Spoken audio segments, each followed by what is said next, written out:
The information contained in this episode is for informational purposes only. No material is intended to be a substitute for professional medical advice, diagnosis, or treatment. We need a revolution. There's only one solution. I need somebody to show me the love. We need a revolution. Welcome to episode 370 of Informed Life Radio on 1150 AM KKNW, Seattle, and streaming to CHD TV, Rumble, and Facebook. Thank you, ladies and gentlemen, for joining us today. I'm your host, Lisa Templeton, and you know this hour of free speech is brought to you by the nonprofit Informed Choice Washington. It's our donors who cover the production costs so this show can continue and stay on the air. I know you care about our work protecting medical freedom because you're here. And so we ask you to support us with a single or recurring gift. Go to informedchoicewa.org and hit donate. And even if you're not able to help financially at this time, you can still sign up for our weekly updates at informedchoicewa.substack.com. Then comment on and share our posts so more people will see them. Another way you can support the show is to always start your Amazon shopping from the link at our homepage, informedchoicewa.org. This gives us a small commission at no extra cost to you. The views expressed on this show are not necessarily those of KKNW or CHD, and the information provided is not intended to be medical or legal advice. And one other housekeeping item I have for you today is to remind you that the film Duty to Disobey, produced by CHD and Tommy Burrows, the same people who brought us Vaxxed, is going to be coming to theaters nationwide for a grand premiere on Tuesday, June 30th, including at several theaters and locations in Washington state. So I hope you'll go to dutytodisobeyfilm.com to reserve your seat now and help us spread the word. The film documents the internal conflict our service members experienced to follow and enforce COVID shot orders or to defend the Constitution. It demonstrates the alarming shot mandates in the military during the COVID era, and that we must not let this happen again. And now I would like to tell you about our wonderful guest today. This is Dr. Thomas Levy. He is a board-certified cardiologist and a bar-certified attorney. And after practicing cardiology for 15 years, he began to research the enormous toxicity associated with much dental work, as well as the pronounced ability of properly administered vitamin C to neutralize this toxicity. This man has now written 14 books, with several addressing the wide-ranging properties of vitamin C in neutralizing toxins and resolving most infections, as well as its vital role in the effective treatment of heart disease and cancer. Others address the important roles of dental toxicity and nutrition in disease and health.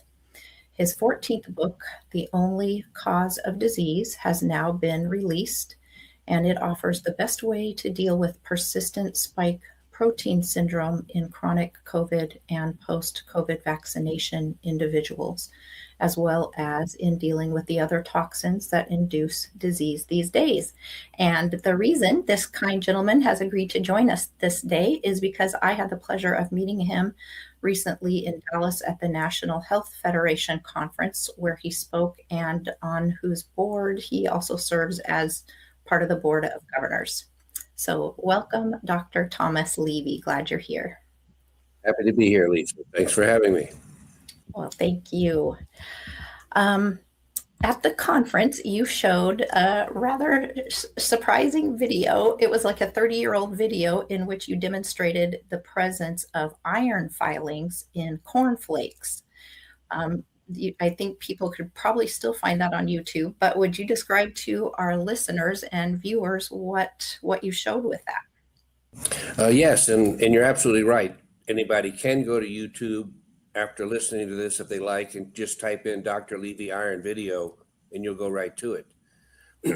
The video demonstrated what's been going on since 1941. So for 85 years now, the public health authorities have felt the need not just to put iron in our food, which I'll hope to get a chance to tell you why that's bad, but they put it in the form of a metallic iron filings. And in fact, the video shows that when you mix up the cornflakes, these are like total cornflakes that have everything in them, the total nutrition, et cetera, et cetera. When you make a mash out of them and then rub on the outside, a magnet on the other side, and then let it fall off, you can see with a fairly small portion of the cornflakes, a large knot of metallic iron filings. And when you dry them off and And put them this was all in a Ziploc, by the way, blended up with a bunch of water to make a slurry. and when you finally cut it out and put the filings on and dry them up, you can actually watch them dance with a magnet. So it's metallic iron. It's not a iron compound.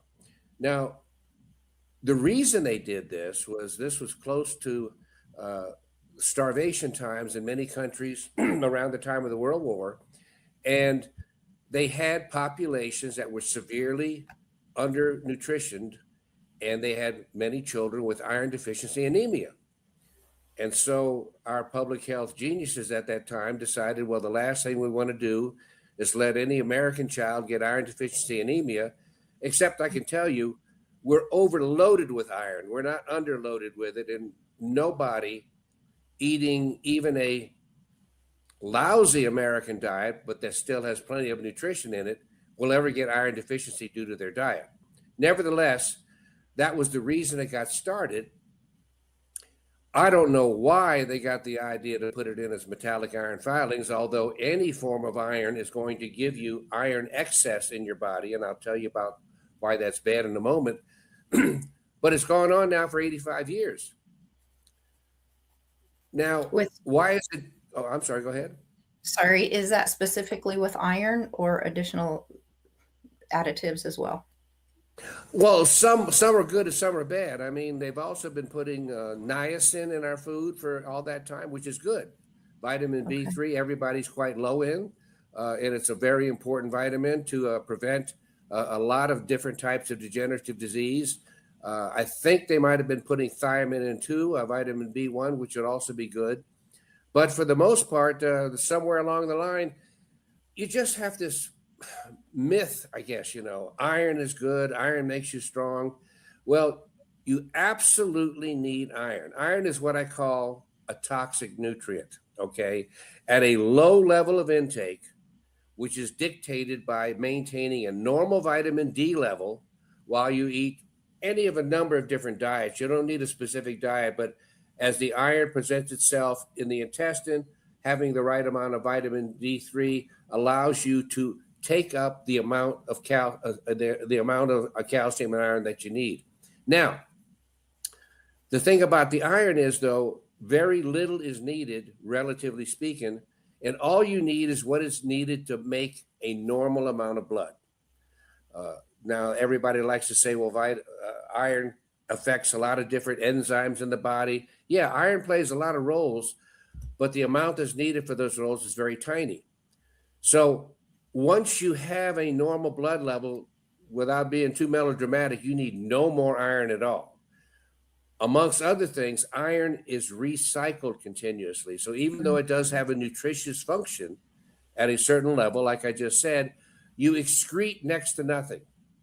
So really, if you track ferritin levels, which is the storage form of iron on lab tests in Americans, I mean, they start out normal as a baby, usually normal as a child, and by the time you become a teenager or a young adult, the ferritin starts climbing, okay? And it's always bad. Why? Because iron is the primary substance in your body that stimulates increased oxidation. And this is the foundation of my book. the only cause of disease. Let me just briefly say the only cause of disease is toxins, because the only thing that is disease is oxidation. And the only thing that toxins do is cause excess oxidation. Oxidation is the loss of an electron from biomolecules. Once a biomolecule loses those electrons, it becomes inactive.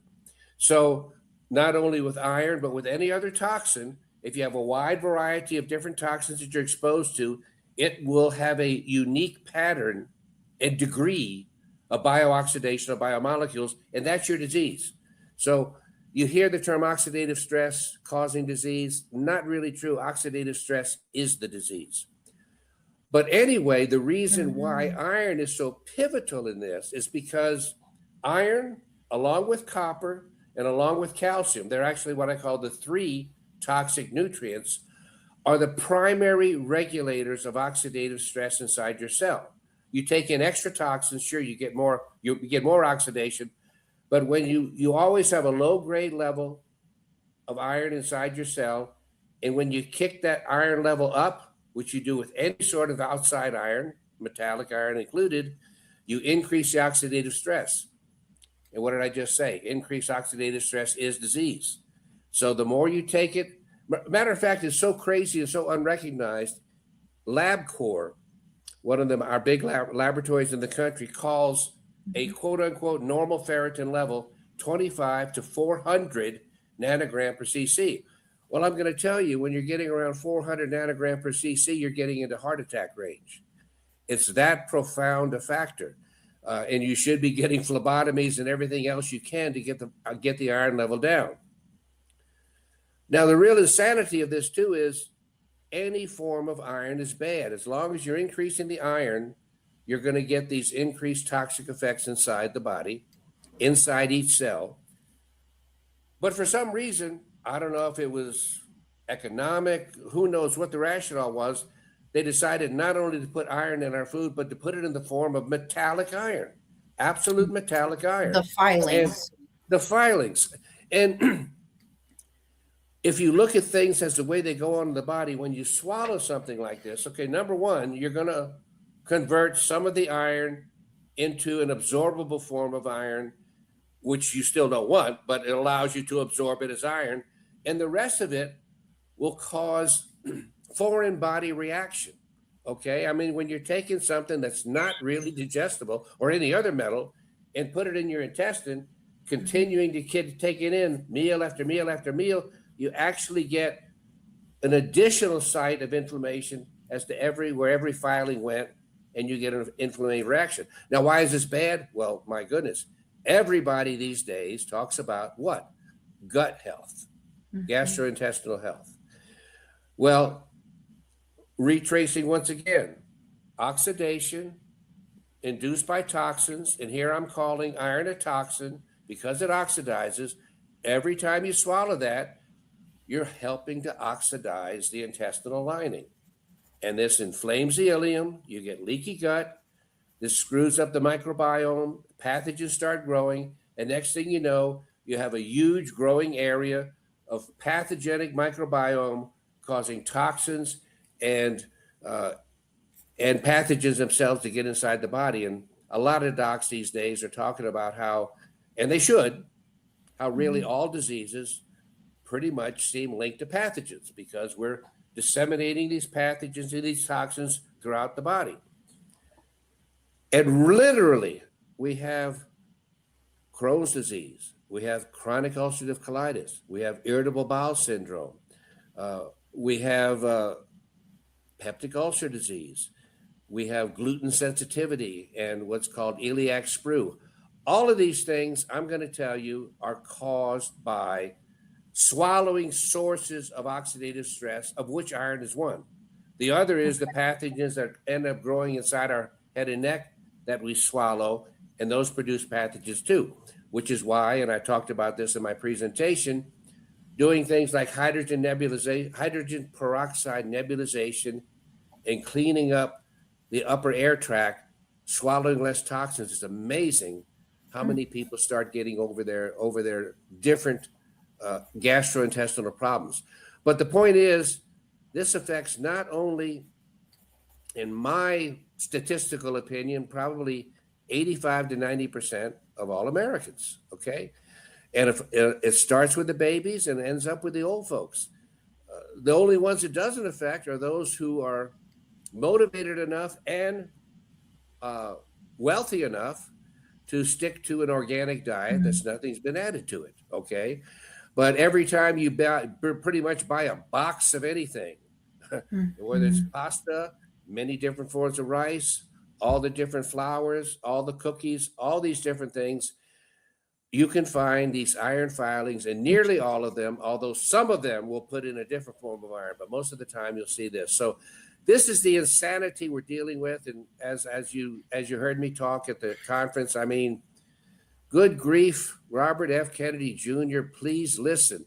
I mean, he has very admirably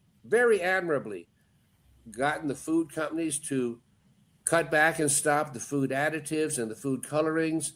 And all of those things are fine. Those all have an increased oxidative stress too. But what I'm telling you is iron is the most pivotal pro-oxidant toxic agent you can ingest. It's that severe.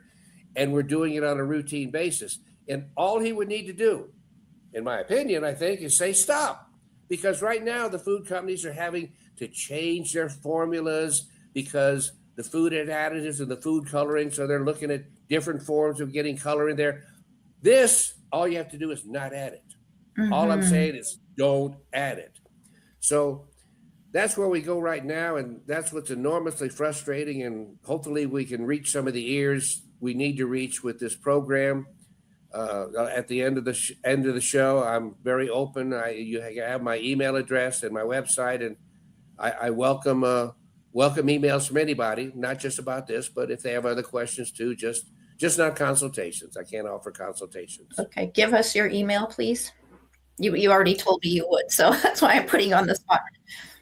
T.E. Levy, MD. Last name is Levy, so it's TELEVY, MD at yahoo.com. Okay, and I want to drive home the point because I'm always trying to lock this in my head. Oxidation is the loss of electrons. Yes, And correct. something that really created a vision in my mind during your presentation is that you likened oxidation to the burning of wood. Once something's oxidized, you can't simply unburn it. That's right. And so Well, that analogous too is with osteoporosis. So when you have bone that's releasing calcium, that's due to oxidation, but it's also breaking down the other components. So I said, having calcium come out of osteoporotic bone is like having smoke come out of wood. But it's just like rust. Oxidation is when metal rusts. I mean, and you all know if something rusts long enough period of time, unchecked and unchanged, the physical structure finally breaks down completely and you have an irreversible change. But most of the time, when you're just dealing with individual biomolecules, even though they've been oxidized, lost their electrons, and completely inactivated, when you bring in a good source of antioxidants, heralded by vitamin C, you can put the electrons back in those biomolecules and completely restore their function. So when you can stop new toxins from coming in, including iron, but all the other toxins, and bring in enough vitamin C to repair the biomolecules, many quote unquote incurable diseases will resolve. Does it actually repair existing cells, or would it just create new healthy cells and the existing damaged ones would be destroyed? Well, the cell itself is nothing to be, I don't know about silly. It's a bag of biomolecules. I mean, you have intracellular organelles, mitochondria, endoplasmic reticula, these sort of things. And you have the cytoplasm, and the cytoplasm is a pool of all the different amino acids, proteins, different things going on. And all of those things need to be electron intact, okay? Literally, I mean, many years ago, the discoverer of vitamin C, Dr. Albert St. George, that won the Nobel Prize, literally talked about life being electron flow, and he was correct. Electron flow, also known as current, you actually have flow of electrons inside your cells, and that's facilitated by having a large enough amount of vitamin C to keep the electrons going. But the thing about toxins is, once a toxin comes along and takes an electron away from a biomolecule, it keeps it. So toxins become chemically stable. They take the electron, and then they don't need the electrons anymore, but the electrons have been taken out of circulation. So the more toxins you take in, the more you decrease the electron pool inside your cells. And if the electrons aren't available, not even enough vitamin C is going to do the trick, because you need enough, in this case, new electrons coming in from a good diet to continue to feed the oxidized biomolecules and bring them back to a normal function. But it's a simple concept, but it's a very accurate one. I tend to, when I find things, I try to be my own devil's advocate and look for ways, or look for exceptions, or look for reasons why the model is not true. And I've been looking at this one for 20 years and I haven't found an exception. So I'm very comfortable with it being legitimate, and all these concepts I'm talking about are strongly supported by science, which is covered in the book and in the lecture. But the thing is just keep the electrons flowing, keep the toxins from taking it, and remember, and for the purposes of what we're talking about, iron is the number one pro-oxidant, the number one toxin, okay? Just as you need low levels of iron to keep things moving, every cell that dies when it has too much calcium, too much iron, and too much copper. It's those three things working together that ultimately assures what's called programmed cell death or cell necrosis, when something's involved in a cancer or an infection or something else that increases the oxidative stress inside the cell. It's always the copper and the iron and the calcium. Really, all three of those things individually in excess, and this is an important thing that maybe can bring the importance home of what I'm trying to hopefully get to the attention of Secretary Kennedy, is that calcium, copper, and iron increase all-cause mortality. They increase your chance of death from anything. So that's really always your ultimate study when you're trying to look at whether something's good, bad, or indifferent. It's fine to have cellular studies and look what enzyme effects, what did this out of there, but ultimately you want to know, if I take this in every day, am I going to die sooner, and am I going to die sicker? Am I going to live longer and have less symptoms? That's really getting down to the brass tacks, as we say. So how does this, people probably can put the pieces together, but how does this tie into enriched foods? And you alluded to this a little bit earlier by referring to packages at the store. Well, enriched is the euphemism. I mean, I kind of like to call them empoisoned, not enriched. Although I will say, like I said, the other things that they put in, like niacin and thiamine and a few other things, I would consider to be good. Although I think, as a general concept, let people add whatever they want to add, all right? The analogy is like with fluoride. I mean, fluoride's bad for you, but for those who think it's good, Right. You should give people the option of taking fluoride and adding to it, okay? And so the same case here. They actually, with the metallic shavings, they're so hell-bent on trying to show that somehow this is good for you. When you go online and start doing searches on iron filings, they actually have an expression called food-grade iron filings. Oh my gosh. Like, let's make sure this metal is so pure that it's appropriate to eat as food. I mean, look that up. Food-grade iron filings. It's absolutely lunacy. But as far as looking for this, they do reveal the information on the packages, but you got to look at it. You know, they have a breakdown, and then they have ingredients. And what you want to look at is the ingredients. And also bear in mind that the ingredients are usually listed in descending order of amount, or it's Right. descending order of presence. Not only is the iron there, and it'll say stuff like reduced iron. Okay. Well, what a euphemism. Reduced iron means you've given it enough electrons so it's no longer ionic, which means it's a metal. So when you reduce iron, it's a metal, okay? Because even if you're anemic due to low iron, you do legitimately need to take some iron in order to build your blood back up. That's a legitimate prescription for a legitimate deficiency to rectify a legitimate condition, the anemia. Not just any anemia, it's an iron deficiency anemia that you verify actually by the morphology of the red blood cells. They need to be small and pale, what's called hypochromic and microcytic. Other anemias, iron has no effect on at all other than being another toxin. I say this because it's still very depressing how so many cancer patients do have chronic anemias. They're called anemia of chronic disease, not surprisingly. But the blood vessels the red blood cells look fine and they're not iron deficiency. But it's so locked in the mentality, not just of the public, but of the doctors too, that if you're anemic, you're low on iron. No, it's only when you're low on iron and have an anemia that you need the iron. And you have so many cancer docs just giving their cancer patients that have anemia iron. And all that's doing is putting fuel on the fire, fueling the cancer, fueling the oxidative stress throughout the body. So anyway, you need to read the ingredients label. It'll usually say reduced iron. Sometimes you'll see a different form of iron this, but that's where you find it. And I want to say this too. I mentioned it during the presentation at the NHF, is that there's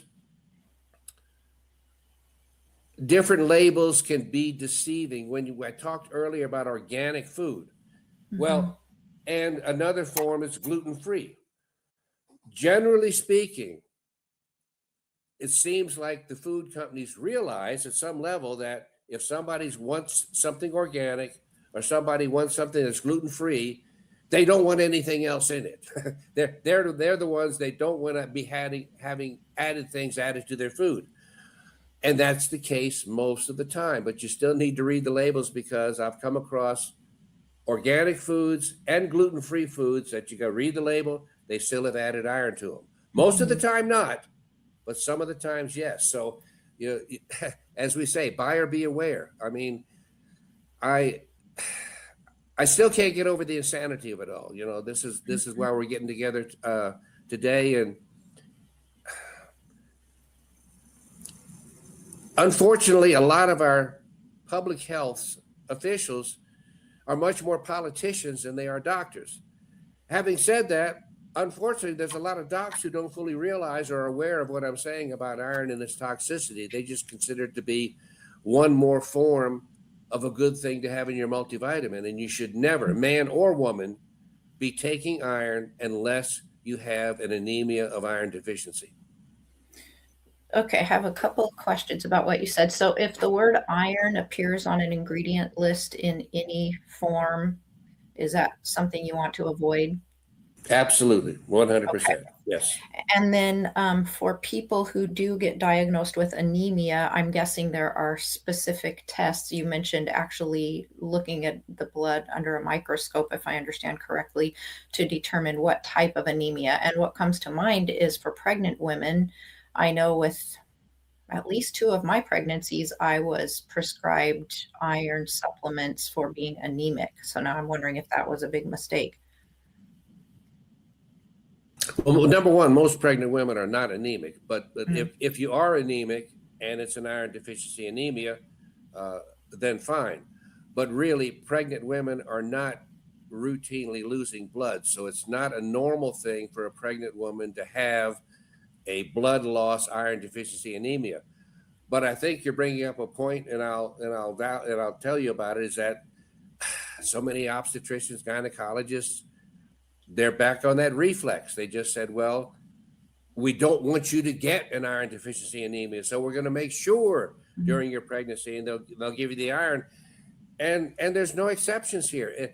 I'm not going to say it's going to cause a miscarriage or cause that another, but it's another toxin that's going to add on to any other negative factors that are taking place during the pregnancy. Even when iron is so toxic, let me tell you this, that even when you need it, okay, let's say you get diagnosed, or a woman has had excessive menses, losing a lot of blood, they see the iron deficiency anemia, they see the morphology of the blood cells, they see the ferritin extremely low, okay, so they say, we need to give iron there. Even though you need that iron, much of the time, every time you take the iron, you get an upset stomach because it's so strongly pro-oxidant in irritating the lining of your stomach, which also brings along the fact that once you get that anemia back to normal, stop the iron. Iron should never be a preventative intervention against having an iron deficiency anemia. And the other thing too is, just as a practical point, almost all iron deficiencies and anemias are due to blood loss. So you see them in menstruating women, you see them in ulcer disease, and you see them in GI cancers that slowly start to bleed. So there's a lot of other things that need to be done if you end up having an iron deficiency anemia, rather than just taking some iron and hoping it goes away. So people need to ask their doctor. If the doctor says they're anemic, ask them what type of anemia, and perhaps more lab work is necessary. Right. Type of anemia and the ferritin level. If the ferritin level is very low, then that means a lot of blood was lost and the level is down. But the doctor doesn't need to look at the microscopic picture of the blood. I mean, that shows it to you too. But on the regular CBC, the complete blood count, they have an item that calls hemoglobin concentration and red blood cell size. Okay.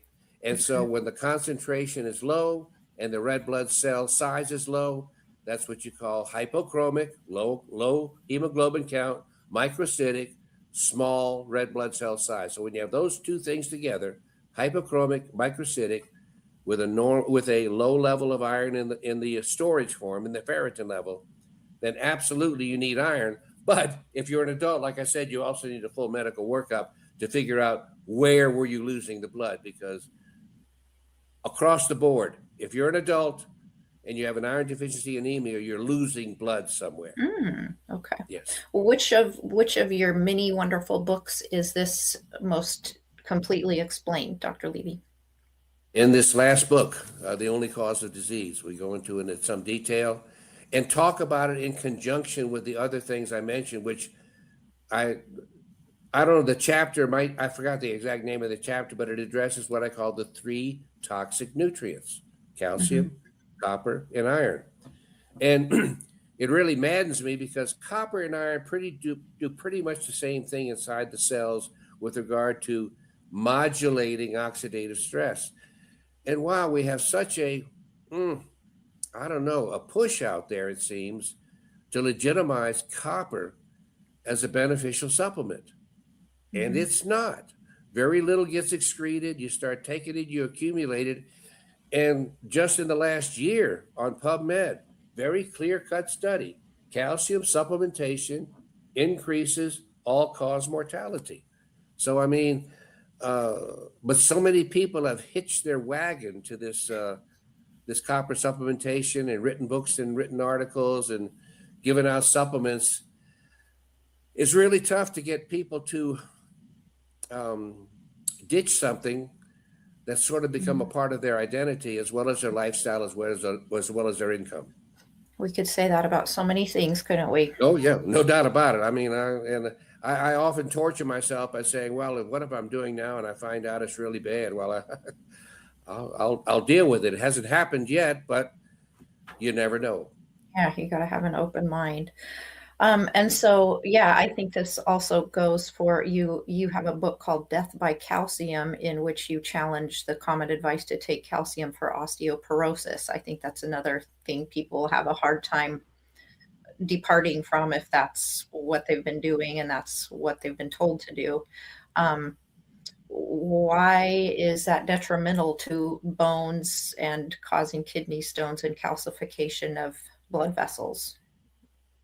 Well, the calcium is not detrimental to the bones, but trying to get calcium to go back into bone that has not just lost calcium, but lost all the structural components and the collagen and the different. I mean, that's what's like trying to put smoke back into burning wood, putting calcium back into osteoporotic bone without anything else. It's only going to give the rest of the body a huge excess of calcium. Uh, I go over in this book and in the Death by Calcium book, your four main supplements, and it will rebuild osteoporotic bone, especially if you turn off the toxins. Like Mhm. Dr. Huggins told me many years ago, you can't dry off while you're still in the shower. So it's not just enough to repair something, but stop what's causing the new damage. But vitamin C, magnesium, vitamin D3, and vitamin K2. These four things together are very powerful. And even if you're old enough that it doesn't start rebuilding bone, it'll be very good at stopping further degradation of the bone. Calcium is especially nasty because in 100% of cells, every cell that's infected or sick, not functioning, has an elevated calcium level. And the higher the calcium level goes, the higher the oxidative stress. The lower the calcium goes, the lower the oxidative stress. So that immediately brings to the fore as to, well, what do I do then? I know the high calcium is bad. How do I bring it down? Many things help, but the number one thing is magnesium. All right. Magnesium and calcium are the yin and the yang. Mhm. If calcium is high, the magnesium level is always going to be low inside the cell. And as you get more magnesium inside the cell, more calcium gets pushed out. And when you finally get normal levels of magnesium in the cell, it starts pulling in the vitamin C and the other positive antioxidants, and you get a healthy cell. But the point being is, you don't want to do anything at all to support that elevated calcium level. So that's why it's just the exact opposite of what you want to do. You know, osteoporotic bones, yeah, you've lost a lot of calcium, but you've lost a lot of other stuff too. Your calcium will not rebuild it. All calcium will do is poison the rest of the body. Mhm. And I mentioned this before earlier, but I misspoke because I said calcium rather than iron. So I'll repeat it at this point in time. It's vitamin D with a normal diet that gives you the right amount of calcium that you need. I misspoke and said iron. I meant to say calcium. So when people say, well, how am I going to get enough calcium? Well, there's a ton of calcium in any diet that you can put together. If you just make sure your vitamin D level is normal, which involves a blood test, but it's not that complicated. Get the blood level between 50 and 100 nanogram per cc, and you're going to pull in the amount of maintenance calcium that you need in your diet without giving yourself any added calcium toxicity from whatever excess calcium you already have inside your cells, which you do have. Unless you're perfectly healthy and every cell is perfectly normal, you've got excess calcium. I mean, that's how critical it is. And to make it sort of melodramatic, if you will, but accurate, supplemental calcium is one of your most prominent carcinogens. All right. You take calcium supplementation. What are you doing? You're increasing the oxidative stress. And what causes calcium? Calcium occurs when cells reach their highest level of oxidative stress before self-destructing and dying. So anytime you take calcium supplementation, you're feeding what level of calcium excess you have in all your cells. And in some of them that'll be more susceptible, you'll push them up to the carcinogenic level. Okay, a couple of questions about what you said. Remind me of that word that you just mentioned, calcium and magnesium. You said yin and yang. What's the medical term for how those are related to each other? Well, like in the old Roman literature, Romulus and Remus, they're opposites. Okay, so that's it. But So, there's a term I'm trying to think of. well, reciprocal relationship, I guess, might be a Okay. more scientific way of saying it because Okay. the high levels of the two cannot coincide. One Yeah. is high, the other is low, And then when you push that magnesium in, this is why, incidentally, I mean, I'm hammering home the point is how bad oxidative stress is, how calcium is so critical. This makes, if you had to pick one, and I wouldn't recommend just picking one, but if you had to pick one, the most important supplement for you to take is magnesium, because magnesium, as I just said, is basically the direct antidote to this elevated calcium. There's other things that support that, but if you're not getting the magnesium in, you're never going to get the calcium down. So Do it's you, important. Go ahead. oh, sorry, do you recommend supplementing then as opposed to trying to get it all from the diet? And if so, what forms? Because Sure. there, I'm glad you asked that, because no, there's no way. I have lots of supplements I recommend, but for people who are limited in their finances, that don't want to get too complicated, the big three are vitamin C, magnesium, and vitamin D3. And let me say this, everybody that does not supplement any of those three is low in all three. The only one that you might have normal would be the vitamin D3 if you're a lifeguard or out in the sun all day long. But even in people in sunny climates, they stay clothed, they go from their house to their car, to their office, to their restaurant, and they see a bright sunny day and they somehow think they're getting vitamin D. No. all the skin's covered. So everybody is severely low. Most people are severely low in magnesium and substantially low in vitamin C. All three need to be supplemented. Now, some people say, well, that's not natural. You should be able to eat a diet that, well, that's nice if we lived in a non-toxic world. And if we didn't have a genetic mutation that allowed us to lose our ability to make vitamin C. But the animals in the wild make their own vitamin C in the liver from glucose. They go glucose, 4 enzymes, and make vitamin C and shoot it directly into the blood. This is why you don't see wild animals getting diabetes, for example. And we lost the ability in that 4th enzyme to make vitamin C. So we're all low or no producing vitamin C mutants.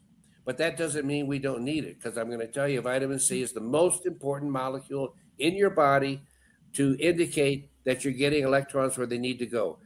If you have a normal vitamin C level inside your cell, you've got a normal cell. That's how significant it is. Magnesium, every toxin you encounter brings your magnesium level down. And there's just nobody that can possibly get enough magnesium in their diet. Magnesium is so low in so many people. I like to point out that I don't think anybody reaches a normal magnesium level anymore. They just minimize their deficiency. And that's what you try to do with good supplementation there. Vitamin D3, that's once you figure out your dose, 3, 5, 10,000 units a day, document that blood level comes right in between 50 and 100.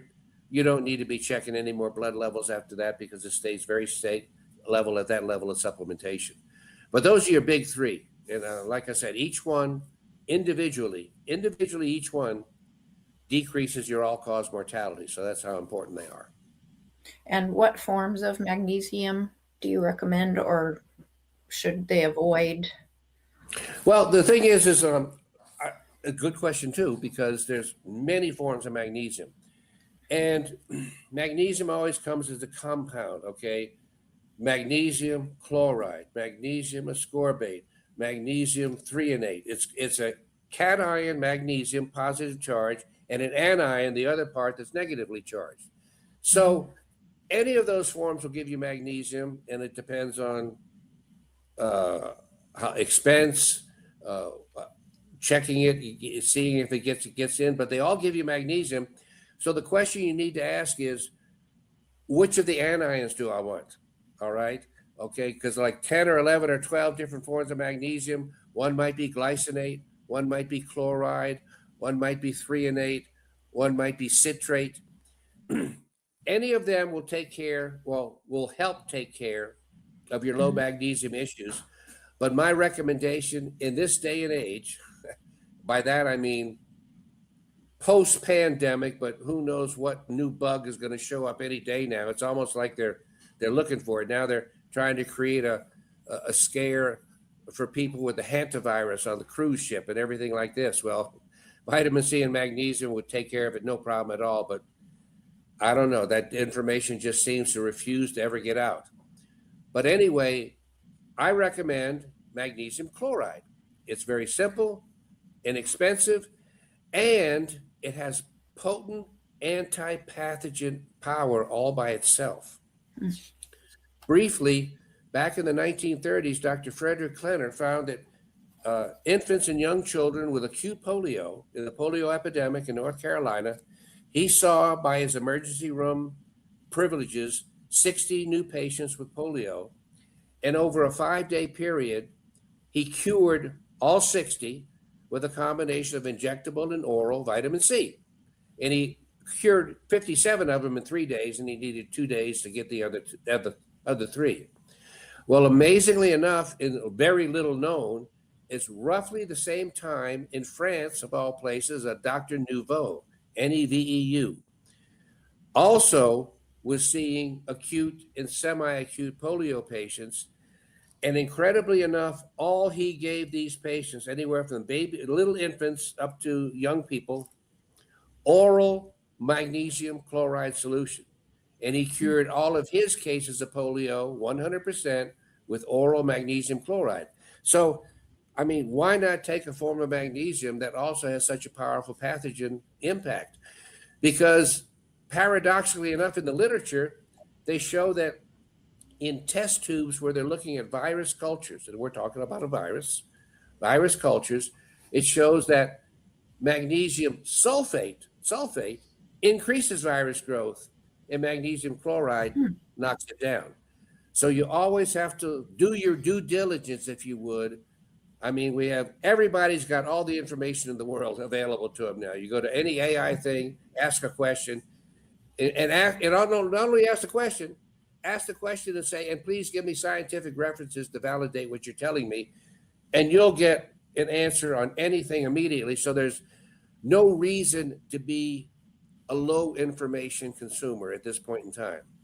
And so you'll see that, so do something like that. Take with your vitamin C, a good dose of magnesium chloride, and that's the way to go.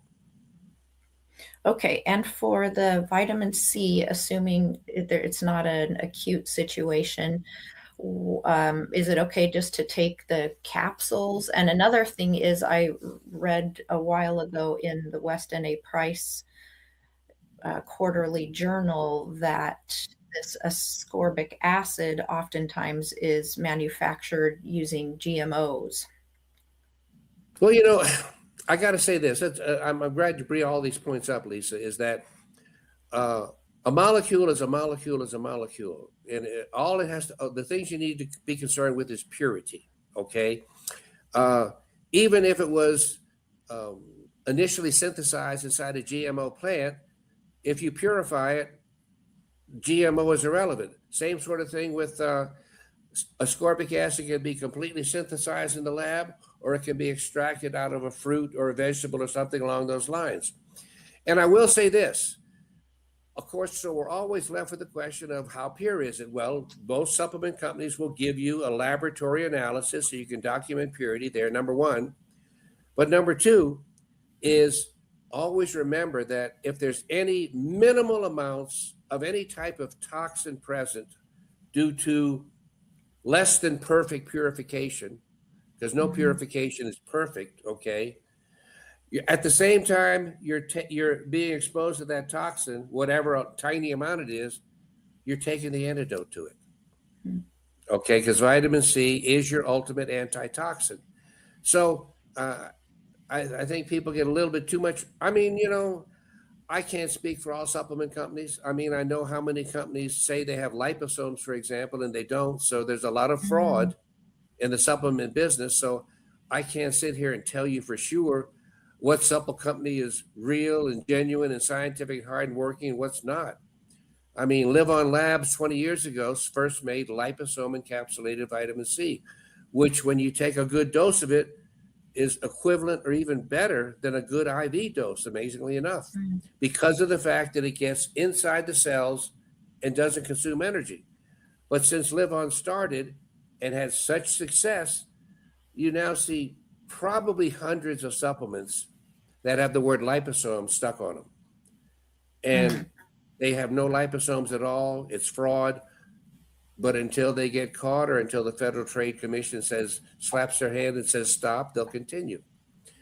But so the form of vitamin C you take, regular forms, ascorbic acid, sodium ascorbate. Problem is there, to do it right, you need to take it several times a day because they get absorbed and excreted.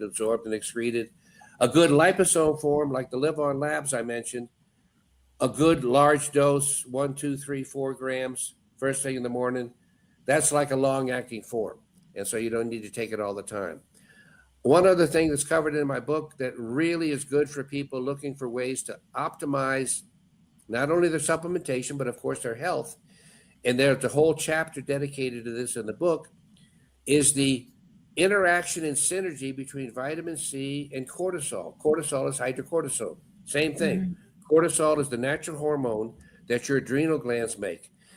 And just like everybody gets low in sex hormones, a little bit low in thyroid, they all get low in cortisol too, adrenal function as they get older, which is why people get sicker easier, get infections easier, is because the only thing that keeps you from getting an infection is getting enough of a vitamin C present around and inside the cell to knock out the bug.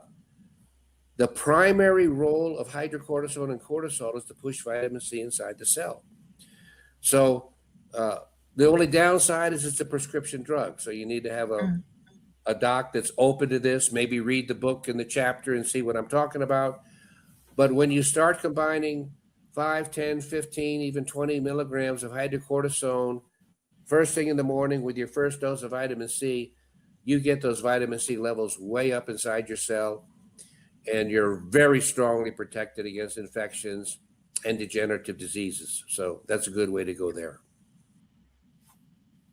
Okay, well, what a wealth of information, and I would encourage our listeners to check out your books, of which there are many, covering these topics and more. We're going to have Dr. Stuart Nunnally on the show to discuss root canals and other dental issues that are right up your alley, Dr. Levy.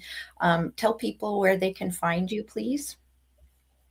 TomLevyMD.com, TomLevyMD.com. And it's got all the books, and it's got a whole host of articles. You go to the article section under orthomolecular. We have a couple seconds. Let me tell you an exciting thing. The GLP, I have an article on this, well referenced.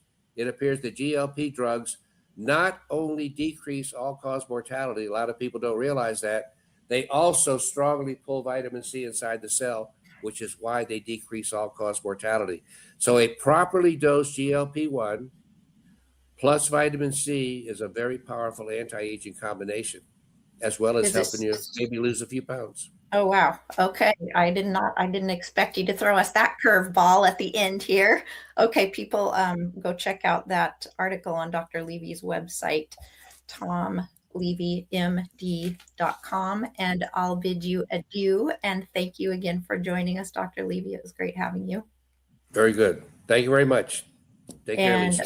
Okay, you too. I'd like to thank our producer at the station, Nathan Miller, for all his work behind the scenes, making everything run so smoothly. And thank you, ladies and gentlemen, for tuning in to Informed Life Radio on 1150 AM KKNW and CHD TV. This is your host, Lisa Templeton, signing off for the week. And here's to embracing your informed life.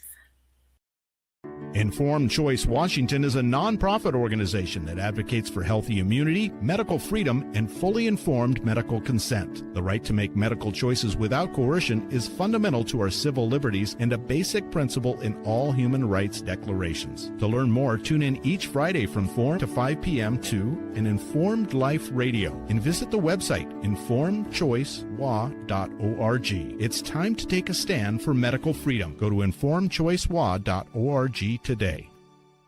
Did you know that solutions containing iodine can inactivate viruses in the nose and throat in 15 seconds? And hydrogen peroxide can do it in under 30 seconds.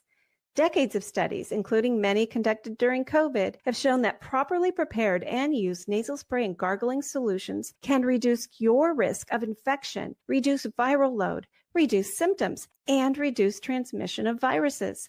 To learn more, go to healthyimmunitynow.org and check out the EFU Challenge. Why spread fear and infection when nature provides solutions? Go to healthyimmunitynow.org today. The information contained in this episode is for informational purposes only. No material is intended to be a substitute for professional medical advice, diagnosis, or treatment.